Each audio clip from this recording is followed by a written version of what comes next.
Welcome to this JavaScript series where we are covering JavaScript from scratch for beginners. So this is a playlist. You'll find the link to this particular playlist in the description below or on my channel. We'll be updating this playlist every day continuously. So what are we going to cover in this video is we are going to take a look at control structures and how you can make use of them in JavaScript. Now, if you're coming in from some other programming language, it's likely that you would be aware of what control structures are, all right? And this video will be helpful to know the syntax and how you can use them efficiently in JavaScript. But if you're not aware of any sort of programming language, then too, we have everything covered for you, all right? So we have different control structures that we are going to talk about: if else, switch, for loop, while loop, all with live hands-on projects at every steps. And the examples that I've used is pretty simple and easy to understand, all right? You'll also have access to the source code just in case you don't wish to type and save some effort at your end. All right. Now, goes without saying, if you like this video, you should like and subscribe to this channel. And in the comment section, let me know if you have enrolled into this series. So without a further ado, let's jump right in.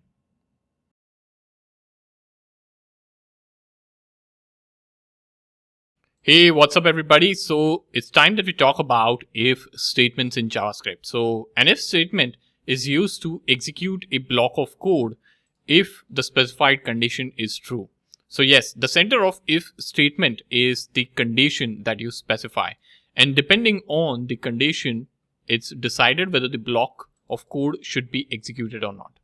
Now, why do we need something called as if statement? Now, there will be scenarios wherein you might want to do conditional execution, right? Now, what is conditional execution? Conditional execution meaning how programs are executed is you have like console.log, you have line 1, okay, line 1 of code, okay, and then you have line 2 of code, okay. So this is not conditional. It is being executed one after the another. Now, let's say I want to execute line 1 of code only in a certain scenario. And that is where if statement comes into picture. Okay. So I might want to execute or I might not want to execute a line 1 depending on whether a certain condition is met. Right. Now, a condition could be, let's say if the temperature is greater than 25, right, or greater than a certain amount, then I would want to show a message to a user that it's hot today, right? So you cannot just print it's hot today. You have to first check the temperature, and if temperature is about a certain threshold, only then you have to show the message. So this is where conditional statement comes into picture, right? This is if is not the only conditional statement that exists, all right? But I'll show you how you can make use of if. So you can say if over here. You have this suggestion if statement. You have if else as well, all right? But we'll stick to if for now. You have to specify condition that evaluates to a boolean. So let's say I'll say true over here, okay, and I'll move line 1 inside if statement. Now this curly brace represents a block of code, and within this curly brace you can add any number of lines of code that will be executed if the condition is met. Now if I save this, you'll see line 1, line 2, and if I convert this to false over here, you will only see line 2. So this will never be executed because the condition within the if is false. All right. So that is how if statement works in a nutshell. Now let us come back to our example where we say if a temperature is above a certain threshold, we want to show a message to the user. So for that, I'll need a variable. Okay. So I'll say temperature. Okay. Now let's say if the temperature is 30 recorded today. All right. So I can have a condition over here. So I can say if temperature is greater than, okay, if it's greater than, let's say 25. Okay. So if it's greater than 25, I wish to print it's a hot day, something like this. All right. So this can go in, and over here, this is outside if, right? Right. So you can see, or I can just print have a nice day. Okay. So you can see it's a hot day and have a nice day is being printed now. Okay. If the temperature is 22 over here, then you'll just see have a nice day because it's not a hot day, right? So I don't want to print that. All right. Now, what this means is this block of code is executed if this condition is met, right? Now there will be scenarios wherein you want to execute some block of code when this condition is not met or this condition is false, and that is where else statement comes into picture. Okay, so you have if and then you have else over here. Okay, so I can have, let us have a variable over here. I'll say is raining over here, or let's deal with the same example over here. Okay, so I can say it's hot today, and I can say else over here. Okay, and you can add over here console.log over here, and I can simply copy this over here. It's not a hot day. Okay, so you can see it's not a hot day, have a nice day. And if this is 26 over here, for example, it will say it's a hot day, have a nice day. All right, so this is an example of if else statement. Let me give you one more example. Okay, we'll pick an example of a rainy day, and we'll have a variable is raining over here. Okay, now if it's raining, what we need to do is we need to say console.log over here, and I need to say take an umbrella, right? Something like this. Okay, and otherwise I need to say, okay, I need to say no need for an umbrella, right? So over here I'll say no need for an umbrella. I'll save this. So you can see take an umbrella because it's raining, and if it's not raining, you can see no need for an umbrella. All right, so pretty straightforward, right? Now here what we are doing is we are having two blocks of code that is being executed if this condition is true or false. So this condition is controlling everything over here. So this condition is important. So if you're writing if else statement, be sure to have this condition right. Okay, many people make a mistake that the condition, they don't get it right. Okay, there is some logical error and then they don't get the right output. So just keep attention to this condition.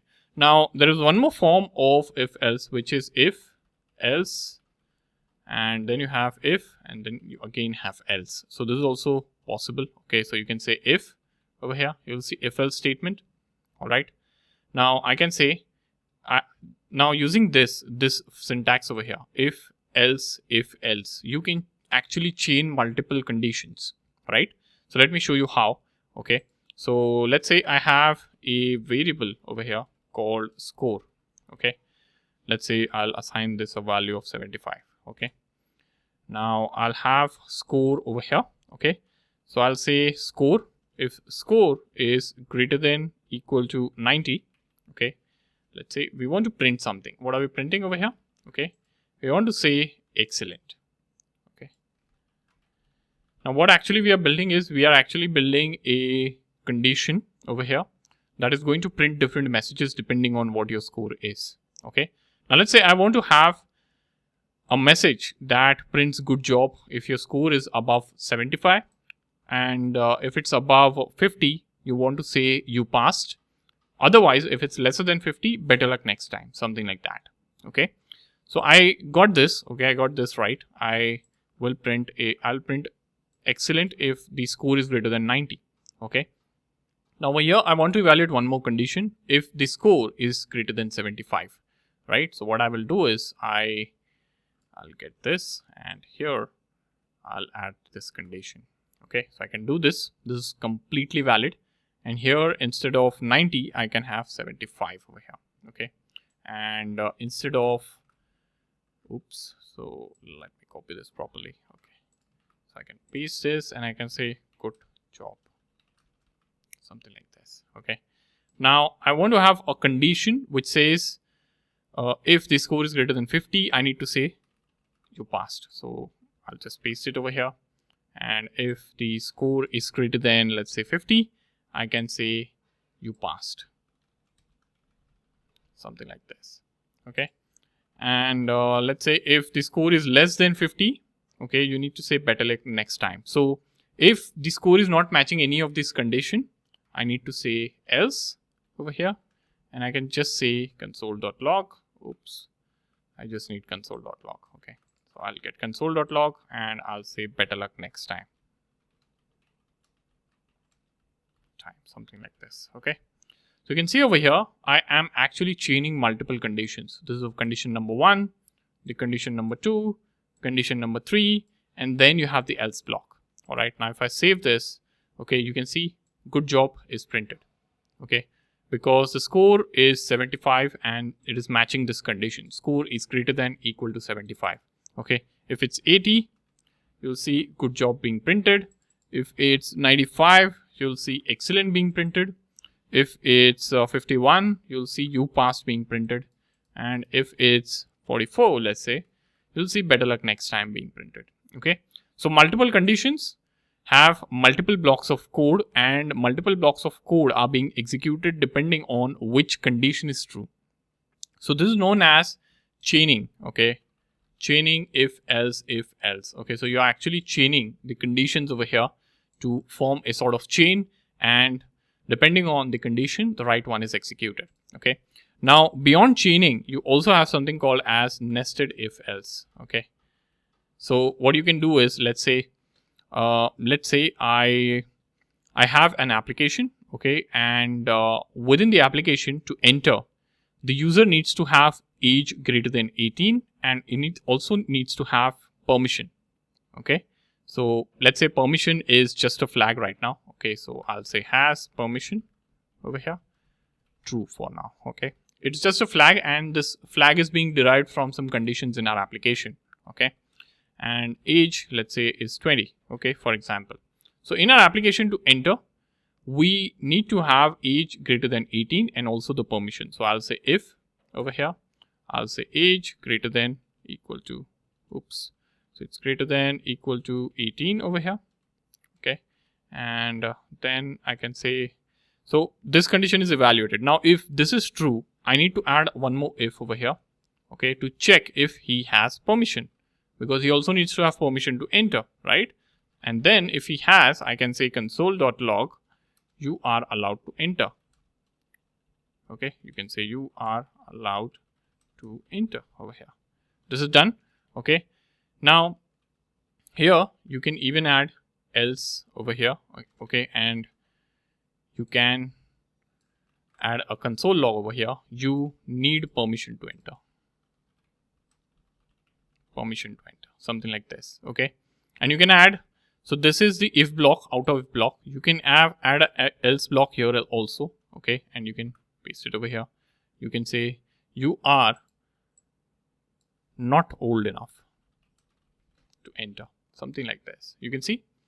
So you can see over here, you are allowed to enter because both these conditions are matching.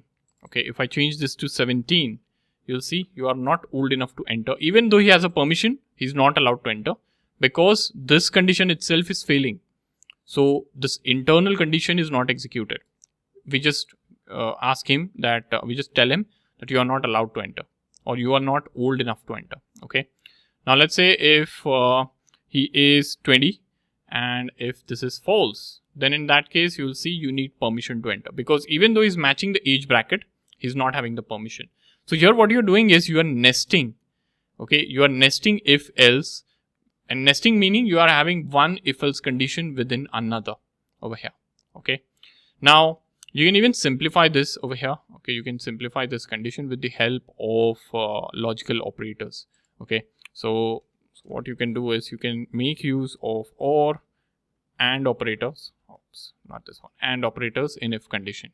Okay, so I can say let is weekend. So let's say we have an app that is keeping track of holiday and whether we can relax today or work today. Okay, so I can say is holiday. Okay, and over here I can say false, something like this. Okay, so I can say if is weekend. Okay, so if it's weekend and if is holiday, okay, then I need to show a message that you can relax today.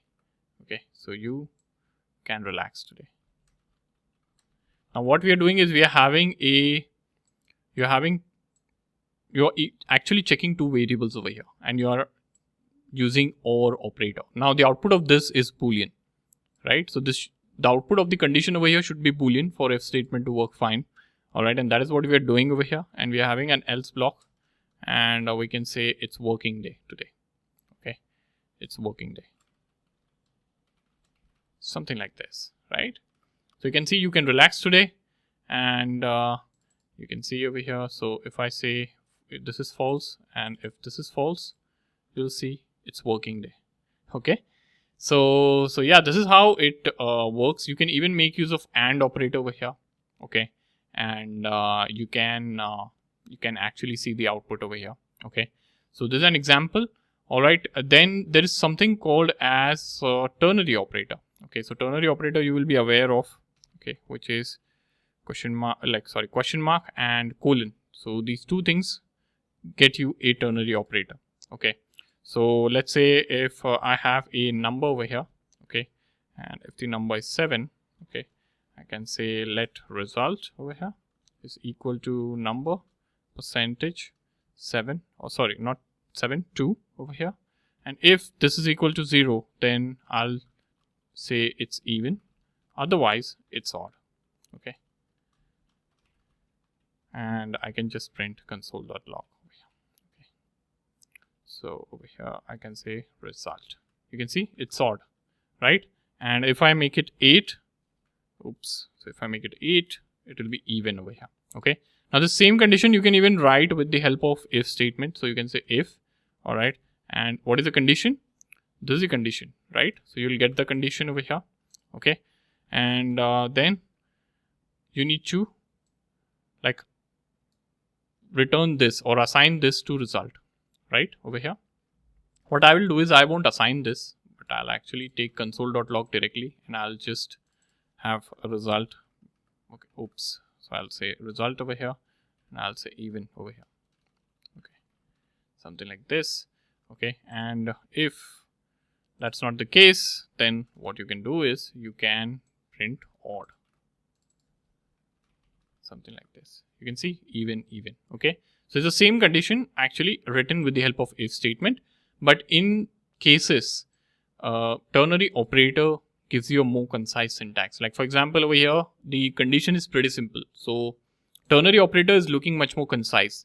But now if the condition is very complex like this one or nested condition, then it's advisable you don't make use of ternary operator, because either you will end up making mistake or the person who is reading the code, he won't understand what's happening, right? Because it won't be readable, it would be a mess. So for simple conditions ternary operator is advisable. Okay, but for complex ones, of course, you need to make use of normal if else. Right. So that's something that you should be aware of. Of course, you can even move this to functions. Okay, you can even make use of if else in functions. So functions. So you can say function check even odd, something like this over here, and I can have this condition over here. Okay, and number is needed, right? So you'll get number over here. All right, and you can call this, you can say check even odd. Okay, and you can pass in 10, for example. 10 is even. You can pass in 11. You can see 11 is odd. So this is also possible. Okay, you can have if else in functions as well. You can make use of if else with arrays also. Okay, let me show that to you. Okay, so let us say you have array of fruits. Okay, and you're having apple. Okay, I'll just create a few fruits, banana. Okay, and let's say orange. Pretty simple. Okay, now let's say I want to check if my favorite fruit exists in the array or not. Okay, so let's say my favorite fruit is apple, for example. Okay, so you can say if, all right, and okay, one second, let me get this template. So you can say if, what is the condition? If fruit includes, okay, you have includes over here. Okay, if this includes your favorite fruit, okay, then what you can do is you can log over here. Okay, you can say, I'll just say yes. Okay, otherwise what you can do is else. Okay, you can say console.log over here, and here you can say no. Okay, so I'm just printing simple yes or no. You can have good messages, of course. So you can see yes over here. Now let's say if it's strawberry, my favorite fruit, then it's not there in the list. Okay, So this is how you can make use of arrays with if else. All right, you can have operations that return Boolean value, and that could be evaluated in if else conditions. Okay, you can even do this with objects. So let me show you an example over here. Okay, so let's say I have a user over here. User, all right. Oops, I must equal to. Okay, within user, let's say you have like a name of Alice. Okay, let's say you have is admin as false. Okay, so here this is a Boolean value inside, like a Boolean attribute. So you can say if, okay, I'll get if else template. You can say user dot is admin. Okay, if he's admin, you can say console dot log over here. Okay, and you can say welcome admin. All right, this is possible. Okay, and otherwise what you can do is you can come over here and you can say, or you can make use of template literals over here. Okay, you can say user dot name. All right, and then this needs to go in backticks. Okay, if you save this, you'll see welcome Alice. Okay, so is user admin false, right? So you'll see welcome Alice. If this is true, welcome admin. All right, so I'll keep this as false and we'll have welcome Alice. Okay, so summary is if else statement is one of the important control structures in JavaScript. Okay, it comes under, so there are categories. Okay, so you will have so control structure, meaning you are controlling how your your code is executed, right? So if statement comes under that. Okay, and it is used for conditional execution. You can see here we are executing code conditionally. If you're making use of if statement, there is no guarantee that the code will be executed because it would depend on the condition, right? And the values involved over here. If you have complex condition, you won't know, right? So if else is very fundamental. Okay, you will be using if else a lot, whether you learn JavaScript, React, all of that. All right. And there are multiple forms like we saw. You have basic if, you have if with else, you have if else chained together, you have nested if else. You can make use of logical operators to create more complex conditions. You have ternary operator as well, which is a shorthand version of if else statement. So ternary operator is often called as shorthand version of if else statement. Okay, and if else can also be used with functions, arrays, objects, and so on. All right. So I hope you are clear as to how you can make use of decisions in your code with the help of if else statement, and I hope this was super useful.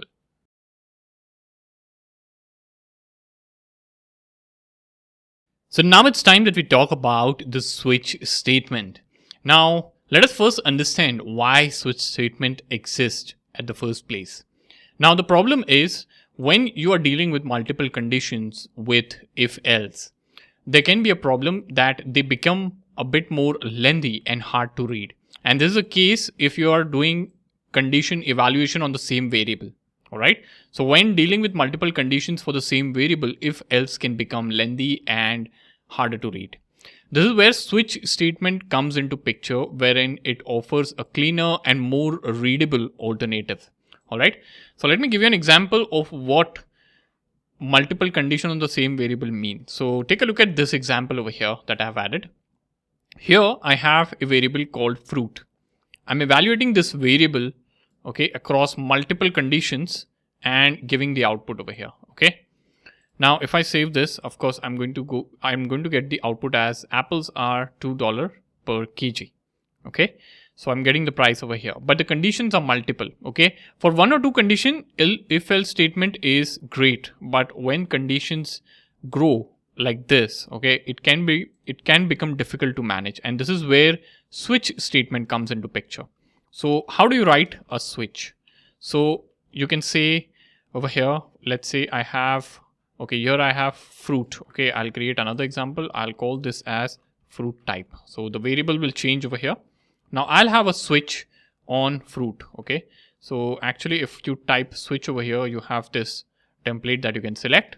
Okay. You can see the syntax automatically added over here. Now switch statements consist of keys and values. Okay.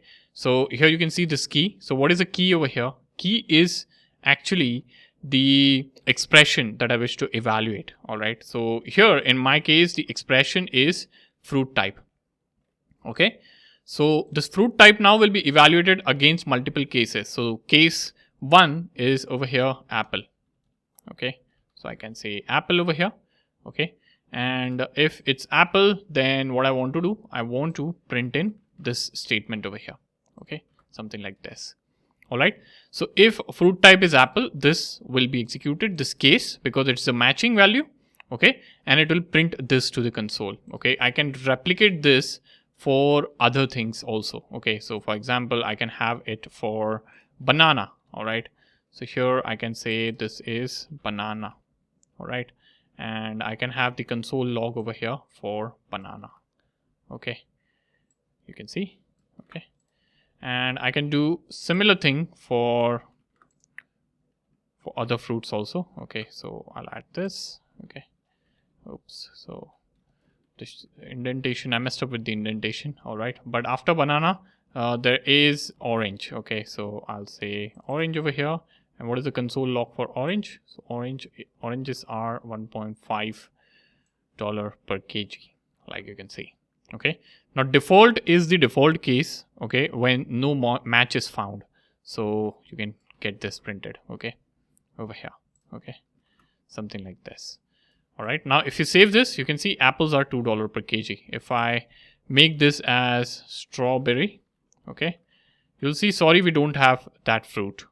If I say orange, oops, not over here. If I say, okay, so if I say strawberry, actually I changed that wrong place. You should not change at the case place. I'm sorry about that, but it will be strawberry. Okay, if you save this, you'll see, sorry, we don't have that fruit. If you say orange, okay, oranges are $1.5 per kg. Okay, if you say banana, the banana one will be executed. You can see. So this is a better alternative, I would say, easier to read. Okay, and it's easier to manage as well. So if you have more cases or more fruits being added, you can simply add a case statement. It's easier to read. But over here, if you have multiple conditions, okay, it might be cumbersome to read. So that's the benefit over here. Okay, now you can have fall through in switch as well. Okay, so let me copy this entire thing. I'll come over here. Okay, I'll show you fall through. Okay, so I'll say fall through. Okay, and I'll get rid of this. This is duplicate actually. Okay, so let's say I have this switch statement. Now I want to group multiple cases to execute the same block of code. Okay, so what I can do is, if the fruit type is apple, then I want to execute these two cases. Okay, so what I would do is I would remove break over here.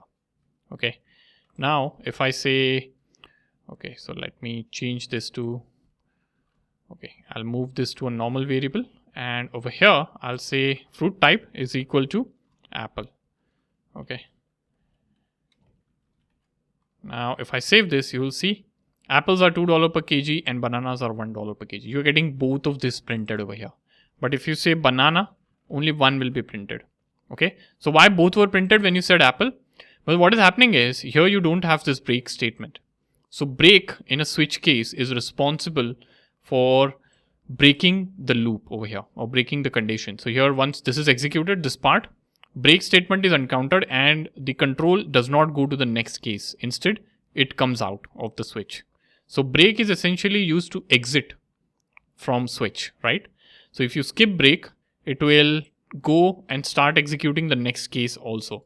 If I remove this, okay, it will go again and start executing the next case. You can see. Okay, so that's the importance of break, and this behavior over here without break is known as fall through in switch. Okay, so just remember this. If someone asks you, or if you read this anywhere, okay, this is known as fall through, omitting of break. All right. Now you can even have a switch with expressions. Okay, so let me say switch with expressions. Okay. All right, I made a spelling mistake over here. Okay, so let's say I have a number over here which is initialized to, let's say, 9. All right, now you can say switch over here. Okay, now I can say true. Okay, because so this expression is now true. Okay, So now what you can do over here is case. You can have number is less than 5. So if number is less than 5, okay, you will say console.log over here. Okay, here you can say number is less than 5, something like this. Okay, you can have similar thing for you can have similar thing for this part over here. Okay, so you can say here number is greater than equal to 5 and number is less than 5. Sorry, number is not less than 5, it's less than 10. So here you can see number is between 5 and 10. So you can see number is between 5 and 10. All right. So this way you can make use of expressions in case statements as well. All right, over here. Now I want to talk about differences between switch in JavaScript, Python, and Java. All right. So in Java, so this examples that you're seeing is similar to the ones that we have in Java. Okay. So in Java also it works the similar way. Okay. And in Java, case values must be constant, like integer, enums, or strings. But in case of JavaScript, it can be of any data type like strings, numbers, and it can even include expressions like we are seeing over here, right? And with respect to Python, okay, so Python does not have a traditional switch statement, but it uses if, else, if. All right. So that's something in the latest version of Python. You also have match case, which is a more powerful construct than JavaScript's switch. All right.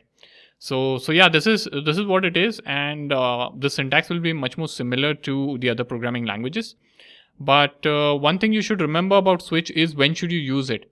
So if you have multiple values to compare against a single variable, like we are doing over here, it's better to use switch because they are much more easier to understand and write also. You will be making less mistakes, and someone reading it, it will be much more easier for them also. So I hope this has been useful and you have been able to follow along.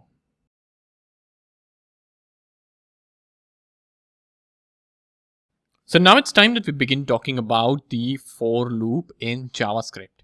Now, JavaScript for loops work like any other programming language. All right. So let's say I can write a for statement like this. You can see this syntax that got populated. All right. Now you have this index, which will be like a counter that will help you go through a list of elements, right? So I can have I over here as the index. Okay. I can start from 0. Okay. So I is equal to 0. And so I can come over here, all right, and I can have less than 5 over here. Okay, let's say let's say 10. I want to print numbers from 0 to 9. Let's say I want to print 10 numbers, right? I have I++, and I can simply come over here and say console.log over here. Okay, and I can have I printed like so. All right. And if I save this, you will see 0, 1, 2, 3 until 9. So 10 numbers are being printed, and we are actually making use of for loop for the same.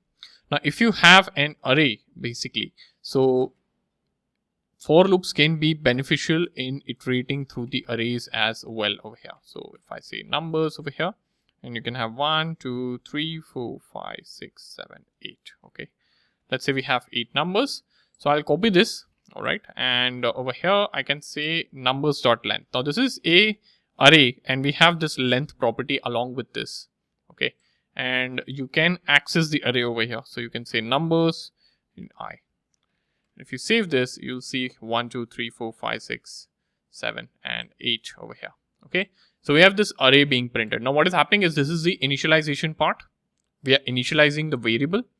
This is the conditional part where we are evaluating the condition whether the for loop should move forward or not. And this is the increment part. So first the initialization takes place.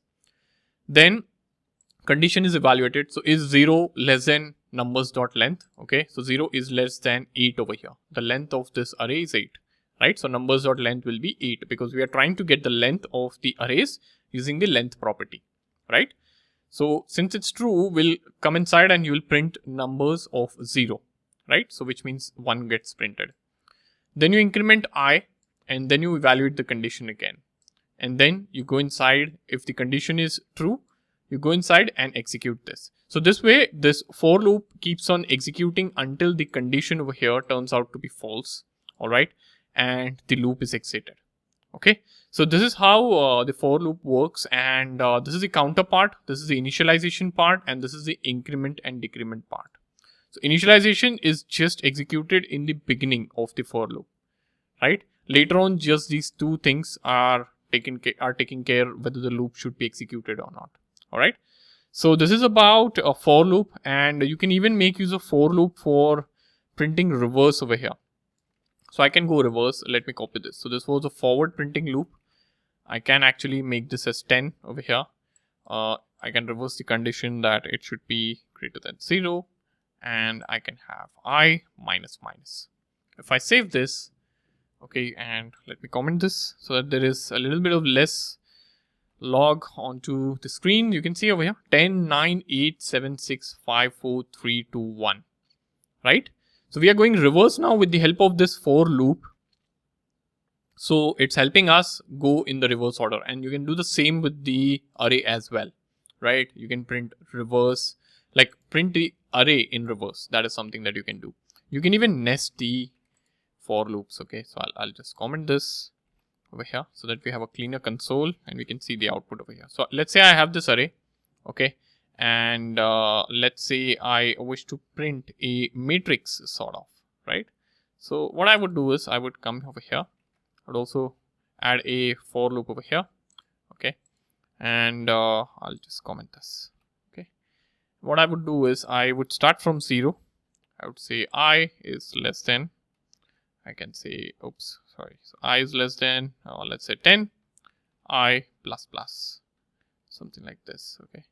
Now I'll say I is equal to 0 over here as well. And this inner loop will match. So first of all, we need to change the variable name over here. This should be J. Okay. This also should be J, and this also should be J. Okay. So J is until J is less than I, J plus plus, something like this. Okay, and you can print in J over here, like so. If you save this, you will see. Okay, so 0, 1, 0. Okay, 1, 2, 0, 1, 2, 3, and so on. So actually, we are not printing it in the matrix style, but we have a nested for loop that we are making use of to iterate through the arrays. Okay, if you have a matrix sort of a array, which is an array of arrays, then too you can make use of this kind of a syntax to iterate through it. All right. So that's about for loop. For loop is essentially, or loops in general are essentially useful when you want to repeat a particular piece of code for n number of times until a condition is satisfied. So that is where loops are being used, and for loops just happens to be a kind of a loop. I hope this was useful.